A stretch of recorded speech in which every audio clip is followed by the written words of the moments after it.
Hello students, उस part में थोड़ा प्रॉब्लम हुआ और वो एकदम से फ़ोन स्विच हो गया। अभी हम वहीं से स्टार्ट करते हैं कि जलियांवाला बाग में जब 20,000 peoples got gather over there just to oppose the Rowlatt Act को अपोज करने के लिए 20,000 लोग जलियांवाला बाग में इकट्ठे हुए। And what happened over there कि वहां पर जनरल डायर ने पहुंचकर क्या किया, he ordered to open fire.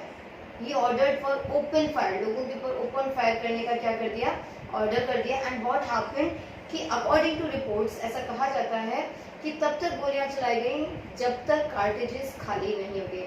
The shooting was continued, the firing was continued till the कार्टेजेस got completely out of they completely got out. And one more thing, according to the report it was said that approx 379 people got dead. लेकिन बाद में जब कांग्रेस ने अपनी report submit की थी over there कि 1000 से ज़्यादा people got dead over there. So more than 1000 people got dead over Jallianwala Bagh मैसेयर। एक और चीज़ इसके लिए गांधी जी ने लिखा भी है कि it was that kind of feeling कि जो कहा जाता है इनह्यूमन एक्टिविटी जो की जा सकती थी उसका एक लिमिट क्रॉस हुआ था जलियांवाला बाग हत्याकांड में। उसके बाद आता है नॉन कॉपरेशन इन खिलाफत मूवमेंट।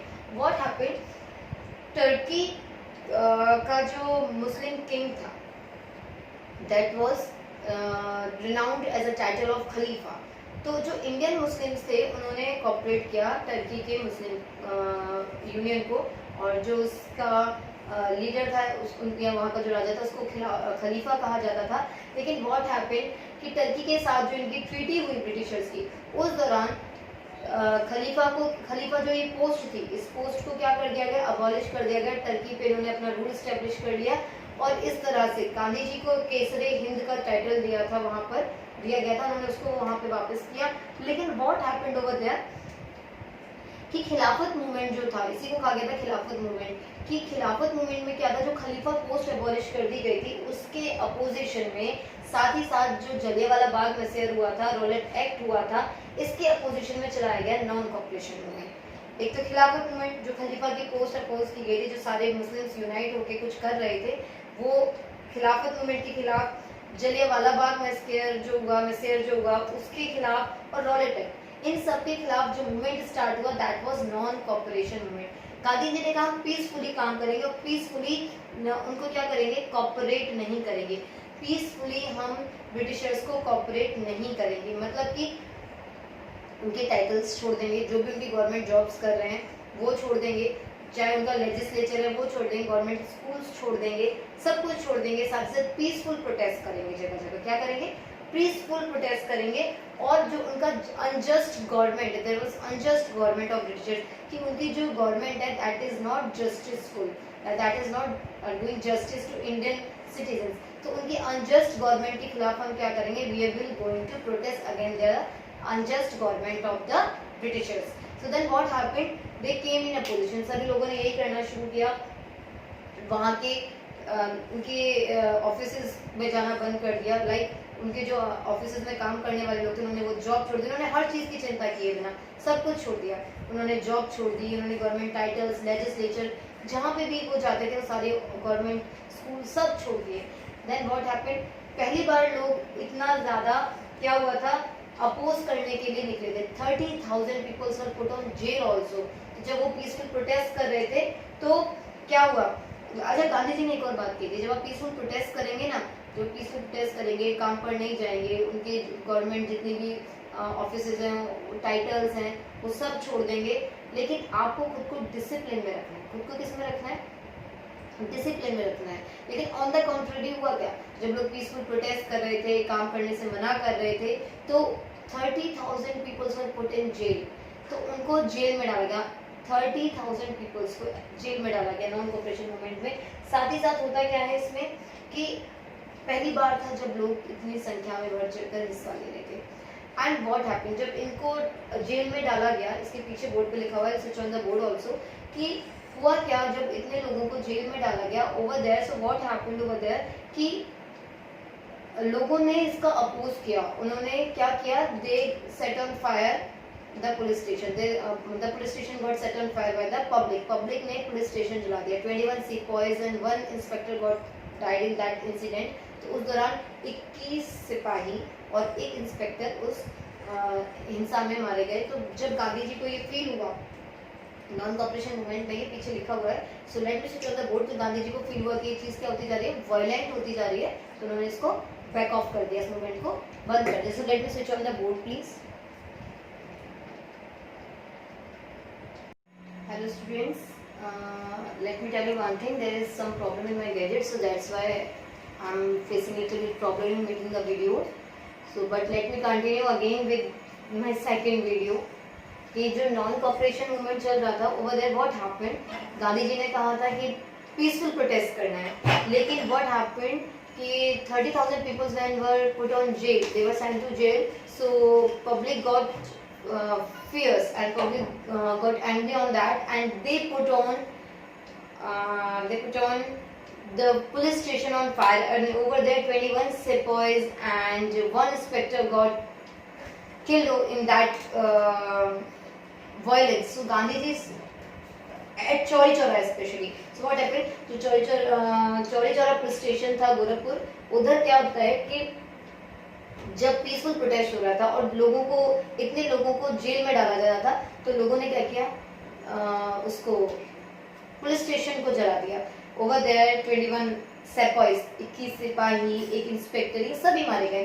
तो गांधी जी को फील हुआ कि the movement is getting violent. अब ये जो पीसफुल मूवमेंट चलाया था, ये मूवमेंट कैसा होता जा रहा है, हिंसक होता जा रहा है। And then by noticing the violence of this movement, by noticing the violence of this movement, Gandhi ji called this movement off, उन्होंने इस मूवमेंट को रोक दिया। एंड व्हाट हैपेंड, जब उन्होंने इस मूवमेंट को रोक दिया, then there were some extremist like जो गरम दल के नेता थे और जिनको ये चीज बिल्कुल समझ नहीं है, and they said the decision of Gandhi ji was not correct and he should not call off the movement, उनको मूवमेंट को रोकना नहीं चाहिए था, ये कंटिन्यू होना चाहिए था। And Subhash Chandra Bose, specially Subhash Chandra Bose get deeply hurt by that and deeply saddened by that, उनको बिल्कुल पसंद नहीं आया। and after that few of the extremists like Motilal Nehru and one more Chittaranjan Das, they formed the Swaraj party under the banner of Congress। क्योंकि कांग्रेस की party के अंदर उन्होंने स्वराज पार्टी बना ली कि भाई हम कंप्लीट स्वराज, कंप्लीट फ्रीडम लेकर रहेंगे। सो ये था नॉन कॉपरेशन मूवमेंट की, कॉपरेट नहीं करना। लेकिन एक क्वेश्चन ऐसे बनता है कि नॉन कॉपरेशन मूवमेंट को कॉल ऑफ करने के लिए रिस्पॉन्सिबल क्या था। जब गांधी जी को ये फील हुआ कि वायलेंट होता जा रहा है, तो he called it off. And one more thing let me tell you that next movement था आपका साइमन कमीशन। अभी क्या होता है कि जब ये देखा गया कि इतना मूवमेंट हो रहे हैं, लोग अपोज कर रहे हैं colonial rule of British government, तो व्हाट हैपेंड कि ऊपर से भी इंटरनेशनल प्लेटफॉर्म से भी ब्रिटिश गवर्नमेंट को क्या था, एक प्रेशर था। तो एक कमीशन एस्टेब्लिश की गई, साइमन कमीशन 1927 में कमीशन एस्टेब्लिश की गई कि ये जितने भी रिवॉल्ट्स हो रहे हैं, जितने भी मूवमेंट्स हो रहे हैं, ऐसा क्यों हो रहा है।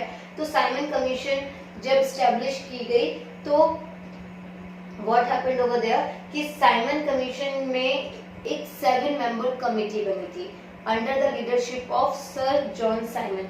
तो जब ये साइमन कमीशन मुंबई पहुंचा, तो यहाँ पर बहुत मतलब ये कह सकते हैं इनको अपोज किया गया, ब्लैक लॉ भी कहा गया, इनके कानून को अंधा कानून भी कहा गया। So black law and what happened, all the citizens of India specially in Bombay, in Lahore, सबसे पहले साइमन कमीशन को अपोज किया गया। कहाँ पर, लाहौर में। अपोज करने का रीजन क्या था, 7 मेंबर कमेटी बनी है ये देखने के लिए कि इंडियन जो सिटीजन्स हैं उनके ऊपर कोई डोमिनेंस हो रहा है क्या, उनके ऊपर कोई प्रॉब्लम हो रहा है क्या, या उनके ऊपर कोई कॉलोनियल रूल जो है वो उन्हें सप्रेस कर रहा है क्या। लेकिन उस 7 मेंबर कमेटी में देयर वाज नो इंडियन।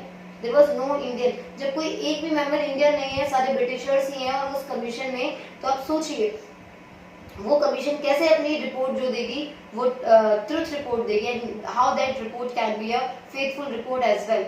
वो कैसे एक डिग्निफाइड रिपोर्ट हो सकती है, वो कैसे एक रिलायबल रिपोर्ट हो सकती है, एक विश्वसनीय रिपोर्ट हो सकती है, जहां पे ब्रिटिशर्स के ऊपर एक क्वेश्चन मार्क पुट ऑन हुआ है और ब्रिटिशर्स ही उस रिपोर्ट को बनाने वाले हैं। सो what happened, so Simon commission was completely opposed by Indian people. सबसे पहले इसको अपोज किया था लाहौर में under the leadership of Lala Lajpat Rai.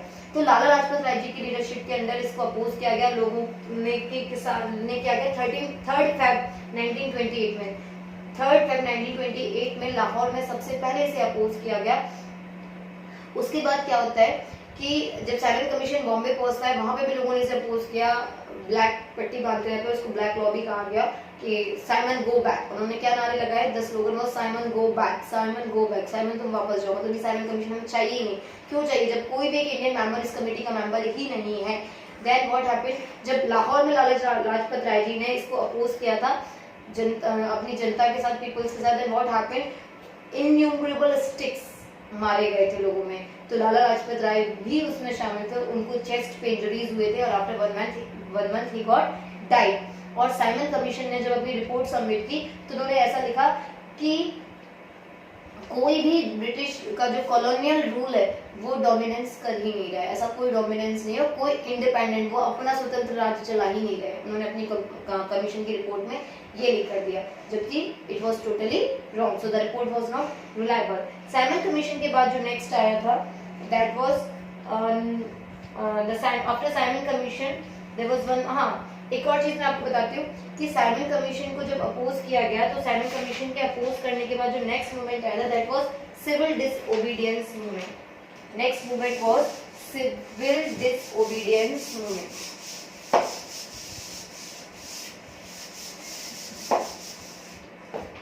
Next movement was civil disobedience movement.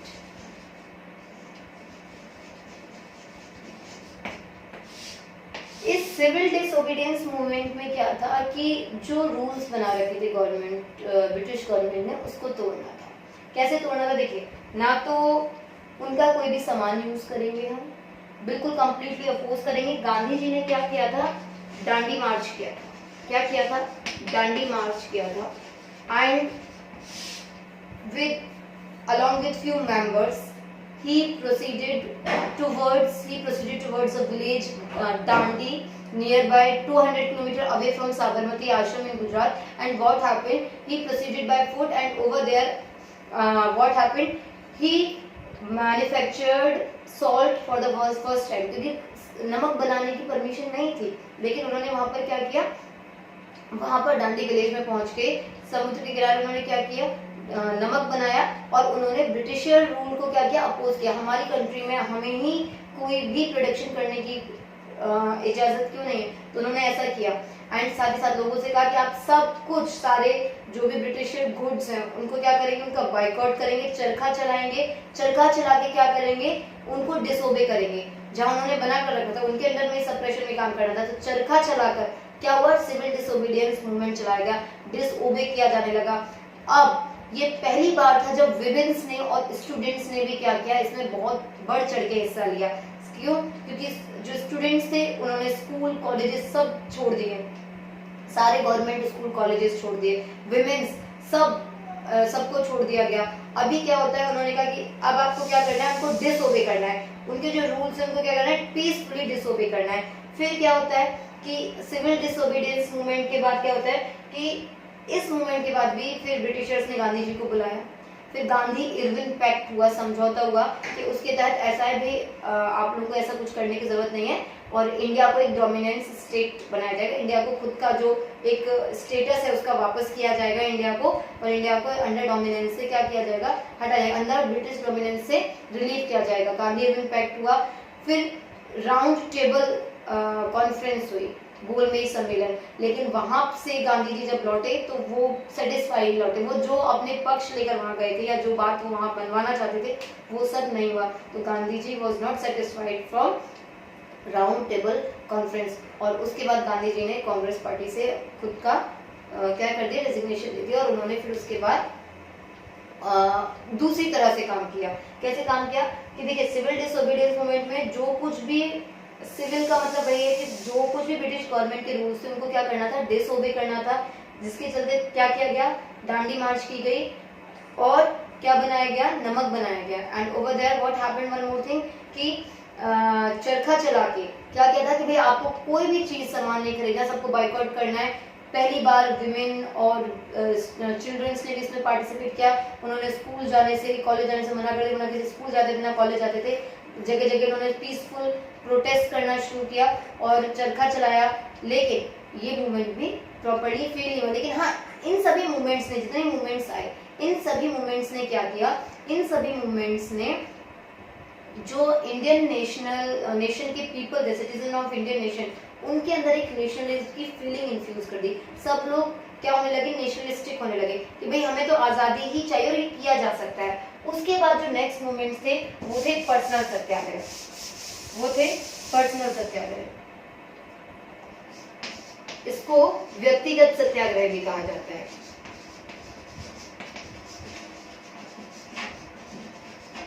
Personal सत्याग्रह में सबने सबने सत्याग्रह, जितने भी रिवोल्यूशनरी थे सबने सत्याग्रह, जगह जगह पे सत्याग्रह करना शुरू कर दिया, स्पीच देना शुरू कर दिया और लोगों को इन्फ्यूज करना, उनके अंदर नेशनलिज्म की फीलिंग इन्फ्यूज करना शुरू कर दी, उनके अंदर राष्ट्रभक्ति की भावना पैदा करना शुरू कर दी, किस तरह से ब्रिटिशर्स को अपोज करना, ये सब शुरू कर दिया। पर्सनल सत्याग्रह करना शुरू किया और क्या होता था, उन्होंने कहा था, और इसका एक मोटिव था पर्सनल सत्याग्रह का कि कोई इशू नहीं है, हम सत्याग्रह करेंगे, हमें जेल में डाला जाएगा। हर कोई सत्याग्रह करेगा, हर कोई सत्याग्रह करेगा, कितने लोगों को जेल में डालेंगे, आखिर how much of prisons, how much of cells do they have? Do they have the cells more than the population of India? No, they do not. No, they do not have this much. So what happened? कि हम सभी सत्याग्रह करेंगे, क्या होगा, jail में डाला जाएगा, उनकी जेल भर जाएंगी, लेकिन हम सत्याग्रह करना खत्म नहीं करेंगे। And what happened? The first person who did the personal Satyagraha was Vinoba Bhave. तो इस तरह से पर्सनल सत्याग्रह ने कहीं ना कहीं ब्रिटिशर्स को डरा दिया कि हम कितने लोगों को जेल में पुट ऑन करें। Everyone is doing Satyagraha, everyone is opposing the British rule, everyone is going opposite, contrary to colonial rule. So how much we can put on jail? और पर्सनल सत्याग्रह ने एक तरह से उनका जो मोरल था, उनका जो करेज था ब्रिटिशर्स का, डाउन करना शुरू कर दिया। और उस ध्यान रखिए, सबसे पहला सत्याग्रह किसने किया, विनोबा भावे ने। उसके बाद सेकंड आता है, जो लास्ट था, वो quit India. This was the final Quit India movement. Quit India movement was the final one. Gandhi ji ने लोगों को क्या किया, गांधी जी ने लोगों को ये बिल्कुल उनके अंदर ये फीलिंग इन्फ्यूज कर दी, get India completely free. Do or die का नारा दिया उन्होंने, डू और डाई, करो या मरो। और इस मूवमेंट को उन्होंने फाइनल फ्रीडम स्ट्रगल भी कहा है, फाइनल फ्रीडम स्ट्रगल, कि ये आखिरी है, इसी में करना है जो करना है। लोगों को इन्फ्यूज कर, लोगों से कहा कि तुम जगह जगह liquor shops, opium outlets, liquor shops जानते हैं आप लोग, ओपियम अफीम के जो आउटलेट्स थे, हर जगह पे पीसफुल धरने दो, उनको अपोज करना शुरू कर दो, पीसफुल धरने दो, ये नहीं चलेगा, ये नहीं चलेगा। हर चीज में उनके गवर्नमेंट स्कूल्स के आगे, हर जगह उनके गवर्नमेंट ऑफिसेस के आगे क्या करो, पीसफुल प्रोटेस्ट करो, पीसफुल प्रोटेस्ट करते रहो। देन व्हाट हैपेंड कि आपको पीसफुल प्रोटेस्ट करना, अब ब्रिटिशर्स को प्रॉब्लम फेस होने लगा, उनको लगने लगा कि अब इंडियंस हमारे कंट्रोल से बाहर, क्योंकि जगह जगह हर गांव में हो रहा था, हर गांव में, शहर में, कस्बे में, हर जगह क्या हो रहा था, प्रोटेस्ट हो रहा था, क्विट इंडिया मूवमेंट हो रहा था कि अंग्रेजों भारत छोड़ो, अंग्रेजों भारत छोड़ो, अंग्रेजों भारत छोड़ो। So this was the only lines which could be heard by Britishers from our Indian citizens. और हर कोई, ये नहीं कि रिवोल्यूशनरीज है, क्रांतिकारी, हर कोई, आम इंसान भी, हर कोई, जन जन हिस्सा ले रहा था। ये कहा, और गांधी जी ने लोगों को ही समझा दिया था, डू और डाई, करो या मरो। सी, हम ऐसी लाइफ नहीं जिएंगे, ऐसी लाइफ जीने से अच्छा है हम सेक्रीफाइस करें, बलिदान करें, कम से कम अपनी आगे आने वाली जनरेशन को इनसे क्या करा के जाएंगे, आजाद करा के जाएंगे। Whether we will get completely free India or we will die for that cause, चाहे हम इस कारण मर ही क्यों ना जाएं, but we will get completely free India। And इस मूवमेंट को उन्होंने फाइनल मूवमेंट, स्ट्रगल मूवमेंट भी कहा था, इंडिपेंडेंट स्ट्रगल भी कहा था। सो गांधी जी को 9 अगस्त 1947 से पहले, गांधी जी को 9 अगस्त 1947, let me just check only the date for the first 9 August 1940, 1 second only, हाँ exactly। So what happened on the before the dusk of 9th of August, 9 अगस्त की जो शाम, सुबह होने से भी पहले गांधी जी को क्या कर लिया गया, अरेस्ट कर लिया गया। लेकिन मूवमेंट कंटिन्यू रहा, उनको डर था कि क्या होगा, और कांग्रेस पार्टी को एक इलीगल पार्टी डिक्लेयर कर दिया गया, क्योंकि और भी जो कांग्रेस लीडर्स थे या स्वराज पार्टी के अंडर जो लीडर्स लोगों के साथ मिलकर क्या कर रहे थे, मूवमेंट चला रहे थे, सब पार्टीज को इलीगल घोषित कर दिया गया। उसके बावजूद जो विलेजेस थे जहाँ पे ये क्विट इंडिया मूवमेंट चलाया जा रहा था, उनके ऊपर फाइन चार्जेस लगा दिए गए। मतलब हर तरह से लोग शायद डर जाएंगे। लोगों ने कहा हमारा सब कुछ चला जाए, सारी जमीन चली जाए, सब कुछ चला जाए, जब हमारा है तब भी हमारा नहीं तो फिर चाहे सब चला जाए। लेकिन लोग इस मूवमेंट में पीछे नहीं हटे। उन्होंने बस एक ही गांधी जी का नारा पकड़ लिया, डू और डाई। या तो हम फ्रीडम लेके रहेंगे या मर जाएंगे। इधर we will get the complete freedom, otherwise we will do for this cause, या फिर हम इस कॉज के लिए मर जाएंगे। देन व्हाट हैपेंड, ये कंटिन्यू होता गया और Britishers then finally took off their hands and put down their heads and made the India free from their colonial rule। और इस तरह से 15th अगस्त को भारत आजाद हुआ। इस तरह से 15th अगस्त को भारत आजाद। From 1947 we are celebrating this day as an Independence Day। So ये जो movements चलाए गए हैं 1919 से 1947 तक, they were so very important and the question is also so much important, so please keep studying. Good luck. Thank you.